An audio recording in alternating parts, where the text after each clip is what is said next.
Bharatiya Janata party ఆశయాలను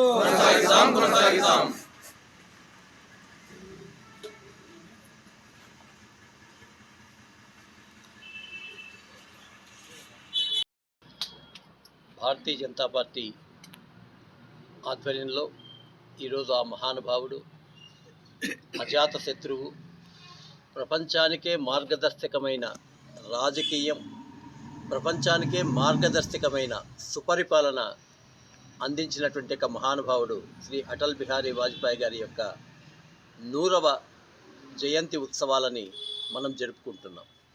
నిజంగా దీంట్లో పాల్గొనడం మనకు ఒక గర్వకారణంగా మేమందరం కూడా భావిస్తున్నాం.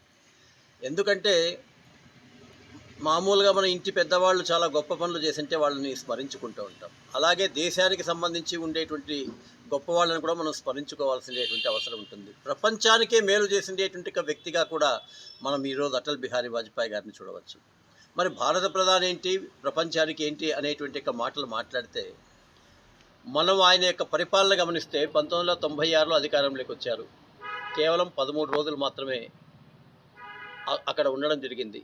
ఎప్పుడైతే తనకు మెజారిటీ లేదో గౌరవంగా ఆ యొక్క పదవిని త్యజించారు. 98లో అధికారంలోకి వచ్చారు. అప్పుడు కార్గిల్ యుద్ధం జరిగింది. కార్గిల్ యుద్ధంకి ముందు మొట్టమొదట స్నేహహస్తం అందించడానికి పాకిస్తాన్ కంటే భారతదేశం పాకిస్తాను ఇద్దరు అన్నదమ్ములు లాంటి వాళ్ళు. ఇక్కడ ఇద్దరము కొట్టుకోవడం ద్వారా పాకిస్తాన్లో ఉండే ఉగ్రవాదం కారణంగా మన దేశమే కాదు, మన దేశం కన్నా ఎక్కువ నష్టపోతా ఉన్నది పాకిస్తాన్. పాకిస్తాన్లో పేదరికం ఉండడానికి కారణం దాదాపు బార్డర్ చుట్టూ భారతదేశానికి చాలా ఎక్కువ జనాభా ఉంది, ఎక్కువ భూమి ఉంది. పాకిస్తాన్ చిన్న భూమి, తక్కువ జనాభా. కానీ అక్కడ బార్డర్ను మెయింటైన్ చేయాలంటే మన వైపు సైన్యం ఉంటుంది, అటువైపు సైన్యం ఉంటుంది. ఇక్కడ దాదాపు 100 కోట్ల మంది ఈ సైన్యం కోసం ఖర్చు పెడితే అక్కడ ఉండేటువంటి 10 కోట్ల మంది సైన్యానికి ఖర్చు పెట్టాలి. అక్కడ పేదరికం ఉంది అని గుర్తించి వాళ్ళ దగ్గరికి ముషారఫ్ దగ్గరికి వెళ్ళి స్నేహహస్తం అందించి అతన్ని భారతదేశానికి పిలిపించి ఇక్కడ ఉండేటువంటి పరిస్థితులన్నీ చూపించి ఇద్దరి యొక్క మధ్యలో ఎప్పుడైతే యుద్ధ వాతావరణం లేకుండా ఉంటుందో ఆ సైన్యానికి అనవసరంగా పెట్టేటువంటి ఖర్చు అక్కడ ఉండే పేద ప్రజలకు ఖర్చు పెట్టండి అని చెప్పి శత్రుదేశమని మిగతా వాళ్ళు పిలిచేటువంటి దేశాన్ని కూడా అక్కడ ఉండేటువంటి పేద ప్రజల గురించి ఆలోచించేటువంటి మహానుభావుడు అటల్ బిహారీ వాజ్పేయి గారు అని చెప్పేసి మనం సగర్వంగా కూడా ఎక్కడైనా చెప్పుకోవాల్సినటువంటి అవసరం ఉంటుంది. అటువంటి మహానుభావుడికి దురదృష్టవశాత్తు పాకిస్తాన్లో ఉండేటువంటి వాళ్ళు, అక్కడ ఉండేటువంటి సైనిక పాలకులు, స్వార్థ రాజకీయ నాయకులు కార్గిల్ అనేటువంటి పేరుతో మన దేశాన్ని ఆక్రమించారు. అప్పటిదాకా పాపం ముషారఫ్ అనుకున్నాడు, స్నేహహస్తం అందించినప్పుడు వాజ్పేయి గారి చెయ్యి చాలా మెత్తగా ఉందిలే, ఆయన ఏం చేస్తాడు, భయపడిపోయి మాకు అప్పగిస్తాడు అనుకుంటే ఏదైతే మెత్తటి హస్తంగా ఉందో అది కరక హస్తంగా మారి పాకిస్తాన్లో ఉండేటువంటి ఉగ్రవాదులు ప్లస్ అక్కడ ఉండేటువంటి సైన్యం కార్గిల్లో కుక్కలను తరిమినట్లుగా తరిమి కొట్టిండేటువంటి ఘనత మన భారత సైన్యానికి, దానికి అవకాశం ఇచ్చిండే ఘనత మన అటల్ బిహారీ వాజ్పేయి గారికి దక్కుతుంది. ఇక్కడ ఎవరు కానీ ధైర్యం గురించి విషయంలో కానీ అంటే మెల్లగా మాట్లాడతారు, మెత్తగా మాట్లాడతారు అనుకుంటే ఆయన ఏదో బలహీనుడు అనుకుంటే తప్పు అనేటువంటి విషయాన్ని ఆయన నిరూపించారు. అలాగే భారతదేశానికి అప్పటిదాకా మనకు అణుశక్తి లేదు. ప్రపంచంలో అణుశక్తి ఉన్న దేశాల్లో మాత్రమే విపరీతమైన పెట్టుబడులు వస్తున్నాయి. ఎప్పుడైతే అణుశక్తి ఉందో ఆ దేశం యొక్క బలమైనటువంటి దేశంగా మారుతుంది. పెట్టుబడులు మేము పెట్టినా అవి సంరక్షితంగా ఉంటాయని అమెరికా యొక్క డేగ కండ్లకు కూడా తెలియకుండా మహానుభావుడు శ్రీ అబ్దుల్ కలాం గారిని ఆ రోజు అతన్ని ఉపయోగించుకొని మహానుభావుడైనటువంటి శక్తివంతుడైనటువంటి దేశభక్తుడైనటువంటి అబ్దుల్ కలాం గారికి ఆ బాధ్యతను అప్పగించి పోఖ్రాన్లో అణుశక్తిని తీసుకొని వచ్చినప్పుడు మిగతా వాళ్ళందరూ కూడా విమర్శించారు. సోనియా గాంధీ, రాహుల్ గాంధీ ఇట్లా పిచ్చి వాళ్ళందరూ కూడా ఏం విమర్శించారంటే, చూసారా ఆయన అణుయుద్ధం తయారవుతున్నాడు, బాంబులు వేసేదానికి సిద్ధంగా ఉన్నాడు, ఆ బాంబులు అణుబాంబు వేసారంటే కనుక మొత్తం దేశాలు నాశనం అవుతాయి. ఇలా వ్యతిరేకంగా మాట్లాడినప్పుడు ఆయన ఒక్కటే చెప్పాడు, అమ్మా నీకు తెలుసు వాడు దేశాల్లో ఉండేటువంటి వాడు హిందువులు, ముస్లింలు అంటే ఆమె చేసిండే కాంటే అంటే ముస్లింలను చంపడానికే ఈ అణుబాంబు తయారు చేశారని ఆమె మాట్లాడింది. నీకు నాకు తెలుసు వాడు ముస్లిమో, హిందువో, క్రైస్తవుడో, బాంబుకేం తెలుసు తల్లి, ఇంత మూర్ఖత్వంగా నువ్వు మాట్లాడడం మంచిది కాదు అని చెప్పేసి ఆమెకి శుతిమెత్తగా బుద్ధి పెట్టిండే జ్ఞానాన్ని చెప్పిండేటువంటి మహానుభావుడు అటల్ బిహారీ వాజ్పేయి గారు. ఆ రోజు కూడా స్నేహహస్తము అందించాం, ఏ రోజైతే దేశం మీదకి ఇబ్బంది వస్తే కరకు కాఠిన్యంతో కూడా ఈ దేశం యొక్క రక్షణ వ్యవస్థను తయారు చేశాం.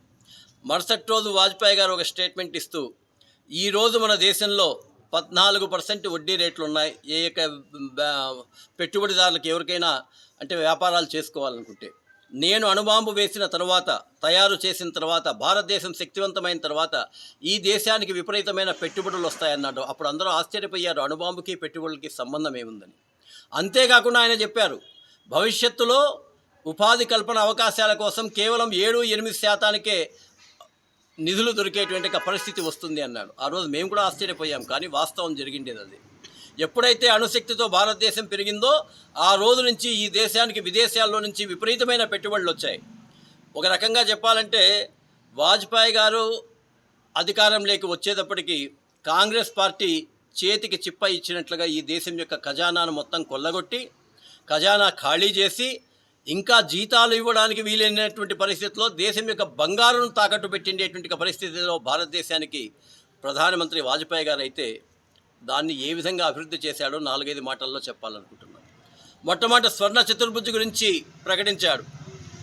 50,000 కోట్ల రూపాయలతో 5 సంవత్సరాల్లో దేశంలో కాశ్మీర్ నుంచి కన్యాకుమారి దాకా, కాశ్మీర్ నుంచి కలకత్తా దాకా, కాశ్మీర్ నుంచి ముంబై దాకా, ముంబై నుంచి కన్యాకుమారి దాకా ఈ విధంగా స్వర్ణ చతుర్భుజి ఏర్పాటు చేస్తారంటే, సోనియా గాంధీ ఆ రోజు ఏం మాట్లాడిందంటే, ముసలి వయసులో పడుచుకలలు కంటున్నాడు వాజ్పేయి గారు, ఇదన్నీ సాధ్యమయ్యేదేనా, మేము దేశాన్ని మొత్తం అంతా కూడా కొల్లగొట్టేసాం, నిధులు లేవు అన్నారు.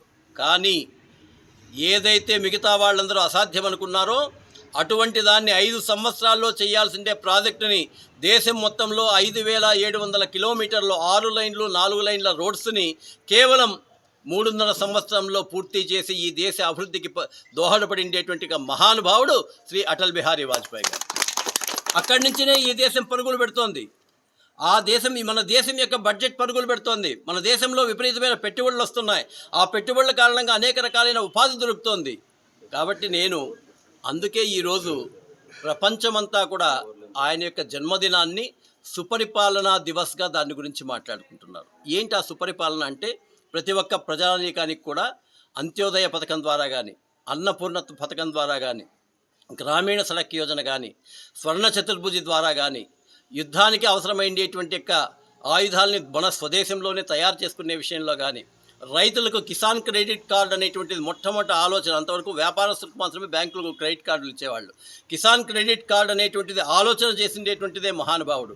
నీరు మీరు అని 10% ఎవరైనా సరే పంచాయతీ నీళ్లు కడితే 90% కేంద్ర నిధులు ఇచ్చి ప్రతి ఒక్కరికి మంచినీళ్ళు ఇచ్చేటువంటి ఒక గొప్ప స్కీమ్ కానీ, వాల్మీకి అంబేద్కర్ ఆవాస యోజన పేరుతో 2024 సంవత్సరానికి ఆ రోజే ఆ మహానుభావుడు చెప్పిండేటువంటిది, ఈ దేశంలో ఇల్లు అడగాల్సిండేటువంటి వ్యక్తి ఎవడూ ఉండకూడదు అని వాల్మీకి అంబేద్కర్ ఆవాస యోజన అనే పేరు పెట్టారు. ఇక్కడ ఆ మహానుభావుని యొక్క గొప్పతనం ఏంటంటే, మనకు మెజారిటీ ఉన్న అంటే భారతీయ జనతా పార్టీకి ఉన్న సొంత పేర్లు పెట్టుకోలే మిగతా పార్టీల మాదిరి, సొంత కుటుంబాల పేర్లు పెట్టుకోలే.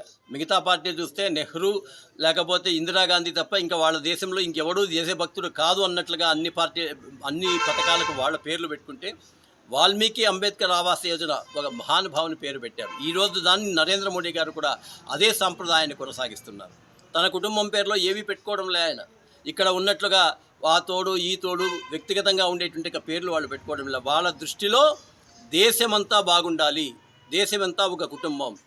ఆ కుటుంబం అనేటువంటి ఆలోచనతో ఆయన పరిపాలన చేశాడు. ఒక్క ఓటుతో తక్కువ ఉందని తెలిసినప్పుడు అనేక మంది ఆయనకు చెప్పారు, ఒక ఓటు కొనుక్కోండి సార్, ఎవరికైనా ఒకరికి చెప్పండి. అనేక కంపెనీలు ముందుకు వచ్చాయి, మీరు చెప్తే కావాలంటే మేము కొంతమంది ఎంపీలు మేము మాట్లాడతాము అని చెప్పేసి అన్నారు. ఆయన ఒక్కటే మాట చెప్పాడు, నీతివంతమైన పరిపాలన లేనప్పుడు, నీతివంతం లేని పరిపాలనతో నేను ఒక్కరోజు ఆ యొక్క పదవిలో ఉన్నా నేను చచ్చిపోయిన వానితో సమానం అనేటువంటి మాటను మాట్లాడినటువంటి వ్యక్తి శ్రీ అటల్ బిహారీ వాజ్పేయి గారు. ఆ మహానుభావునికి సేవ చేసే భాగ్యం ఆ రోజుల్లో నేను ఎమ్మెల్యేగా ఉన్న కారణంగా పుట్టపర్తిలో ఉండింది. ఆ రోజు పుట్టపర్తిలో సమావేశాలు జరిగాయి, అనేక రకాలైన విజ్ఞాపన పత్రాలు వచ్చాయి. రాత్రి 8 గంటల దాకా కూడా అందరూ భోజనాలు అయిపోయిన తర్వాత ఆయన ఒక్కడే ఉన్నారు, నేను వారి యొక్క సెక్రటరీ అక్కడ కూర్చొని ఉన్నాం. రాత్రి 9 గంటల నుంచి 12 గంటల దాకా మొత్తం వచ్చిండే విజ్ఞాపన పత్రాలు చూసి దానికి అక్కడికక్కడ సంబంధించి ఆర్డర్ వేశారు. ఆ రోజు ధర్మవరంలో రోటరీ క్లబ్ వాళ్ళు వచ్చి ఐ క్యాంప్కి వెళ్ళేటువంటి వాళ్ళ కోసం ఉచితంగా బస్సు సౌకర్యం ఏర్పాటు చేయాలంటే దానికి అప్పటికప్పుడే ఇక్కడ ఉండేటువంటి చీఫ్ సెక్రటరీకి పిలిచి వీళ్ళకి అవకాశం ఇవ్వండి అని చెప్పారు. అంటే జీవితం అంతా కూడా రాత్రి 9 గంటల వరకు ఉదయం నుంచి మొత్తం అంతా పనిచేసి 9 గంటల నుంచి 12 గంటల దాకా వచ్చిన విజ్ఞాపనలు చూసేటువంటి ప్రధానమంత్రిని మనం చాలా అరుదుగా చూస్తాం. అదే పని ఈరోజు నరేంద్ర మోడీ గారు కూడా చేస్తున్నారు. అటువంటి మహానుభావుల యొక్క పాలనలో మన దేశం అభివృద్ధి చెందుతోంది, మన దేశం శక్తివంతంగా మారుతోంది, మన దేశం సుపరిపాలనా దిశగా మారుతోంది. 11వ స్థానంలో ఉన్నటువంటి దేశం ఈరోజు 4వ స్థానానికి వచ్చింది. త్వరలోనే 3వ స్థానానికి 2వ స్థానానికి పోతుంది. 2014లో కేవలం 32% రాష్ట్రాలకు ఇచ్చేటువంటి నిధులు ఈరోజు 49% నిధులు వస్తున్నాయి. అప్పుడు కేవలం 13 లక్షల కోట్ల దేశ బడ్జెట్ ఉంటే ఈరోజు 52 లక్షల కోట్లకు పెరిగింది. ఈ విధంగా దేశం జరిగేటువంటి అభివృద్ధిలో మీరందరూ భాగస్వాములని ఆ రోజు సాక్షాత్తు వాజ్పేయి గారు, ఈరోజు నరేంద్ర మోడీ గారు కూడా కోరుకుంటున్నారు. భారతీయ జనతా పార్టీలో చేరండి, సుపరిపాలన అనేటువంటిది ప్రజలకు అందించడానికి మీరు కూడా సహకరించాల్సిందిగా విజ్ఞప్తి చేస్తూ సెలవు తీసుకుంటున్నారు. పార్టీ కార్యకర్తలు నాయకులందరూ కూడా కదిర్లో జరుపుకోవడం జరుగుతూ ఉంది. ఆయన యొక్క పుట్టినరోజు సందర్భంగా ఆయన చేసినటువంటి యొక్క భారతదేశానికి సేవలు చాలామంది భారతీయ జనతా పార్టీ కార్యకర్తలు కొనియాడడం జరిగింది, చెప్పడం జరిగింది ఆయన ఏమేమి కార్యక్రమాలు చేశారు మన భారతదేశానికని. నేను 2 మాటలు చెప్తున్నాను.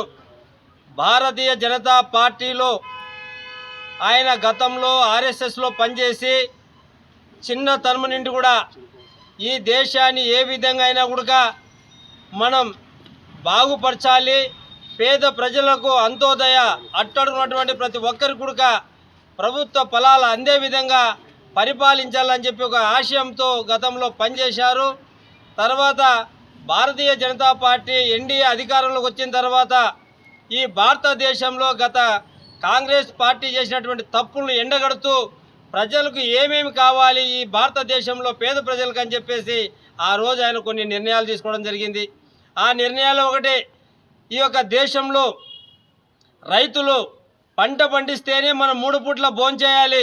అలాంటి పంటను రైతులు పండిస్తే సకాలంలో మార్కెట్కు తీసుకుపోయే పరిస్థితి లేదు కాబట్టి, రోడ్లు సరిగ్గా లేవు కాబట్టి 200 కుటుంబాలు ఉన్న ప్రతి ఒక్క ఊరికి కూడా గ్రామీణ సడక్ యోజన కింద రోడ్లు వేయడం జరిగింది, తార్ రోడ్లు వేయడం జరిగింది. అదేవిధంగా అక్కడి నుంచే హైదరాబాదు, బాంబేకో, ఢిల్లీకో ఇక్కడ మనం పోవాలనుకుంటే చెన్నైకో, బెంగళూరుకో 4 లైన్ శరణ చతుర్భుజం అని చెప్పేసి వాటి పేరుతో 4 లైన్ 6 లైన్ కూడా ఇప్పుడు రావడం జరిగింది. ఈరోజు మనం చూస్తే ఎక్కడ చూసినా పాలు పోసి పాలు వెతుకుండే విధంగా భారతీయ జనతా పార్టీ ఆ రోజులో మన యొక్క ప్రధానమంత్రి అటల్ బిహారీ గారు నిర్ణయం తీసుకున్నారు కాబట్టి ఎక్కడ చూసినా రోడ్లు వేస్తున్నారు.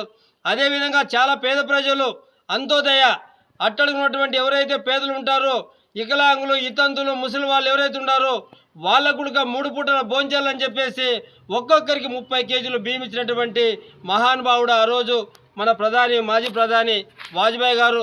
ఇలాగే రైతులకు ఎక్కడన్నా వెళితే డబ్బులు లేవని ఇబ్బంది పడతారు కాబట్టి కిసాన్ క్రెడిట్ కార్డు ఇచ్చి ఏ రాష్ట్రంలోకి వెళ్ళినా కూడా కార్డు పెడితే 50,000 రూపాయలు డబ్బులు తీసుకునే విధంగా కూడా మనకు సౌకర్యం కల్పించినటువంటి మహానుభావుడు వాజ్పేయి గారు. అదేవిధంగా మనం చెప్పుకుంటూ పోతే ఆయన గురించి చాలా ఉన్నాయి, భారతదేశానికి చేసినటువంటి సేవలు ఎన్నో ఉన్నాయి. కాబట్టి ఆయన యొక్క పుట్టినరోజు ఘనంగా జరుపుకుంటూ ఆయన ఈరోజు మన మధ్య లేకపోయినా కూడా భారతీయుని ప్రతి ఒక్కరి మనసులో కూడా ఆయన ఉన్నాడు. ఆయన చేసినటువంటి పనులు ఈరోజు కూడా భారతదేశంలో ఎక్కడ చూసినా కూడా మన కళ్ళకు కనిపిస్తూ ఉన్నాయి. కాబట్టి అభివృద్ధి అంటే ఆ విధంగా ఉండాలని చెప్పేసి ఆ అభివృద్ధిని ఇంకా రెట్టింపు చేయాలని చెప్పేసి ఇప్పుడున్నటువంటి మన నరేంద్ర మోడీ గారు ప్రధానమంత్రి, ఆయన మాజీ భారత ప్రధాని వాజ్పేయి గారి ఆశయాలతోనే ఈరోజు ఎంతో అభివృద్ధి చేసి భారతదేశాన్ని ముందు తీసుకెళ్తూ ప్రపంచ దేశాల్లో భారతదేశాన్ని అగ్రగురువుగా నిలిపాడని చెప్పి తెలియజేసుకుంటూ ఈ అవకాశం మీకు అందరూ ధన్యవాదాలు. జై హింద్, జై భారత్ మాత.